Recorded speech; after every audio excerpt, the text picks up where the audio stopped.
填满功能用于修改模型中的几何构造。选择元件上的凸起与凹槽的图面。接着按一下功能区中的填满移除几何。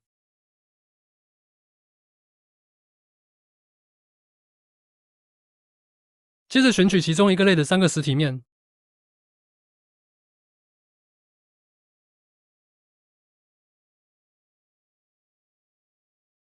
透过结构树的选取项目面板，可以将3个具有相同区域的图面都点选。最后点选填满移除所有类，选择元件上的其中一个孔洞。于结构树的选取项目面板，点选孔洞等于 12.785 毫米。最后点选填满移除所有孔洞。除了用移除几何的方式简化模型外，填满也能用于元件的修补。选取其中一个倒角面，按一下滑鼠右键选择删除。单独移除此面的实体会因为圈面而变为面组。这可以透过结构树观察到差异。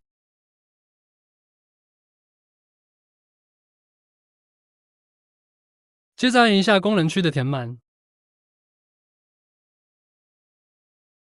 选取方裁移除区域的4条边，点选确定后产生新面。面组若有封闭，会自动变为实体。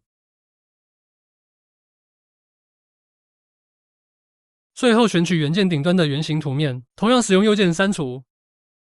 按一下功能区的填满后，再选择移除区域的边线，并于填满选项中点选块状填满，且勾选与所有边相切。按一下确定产生新面。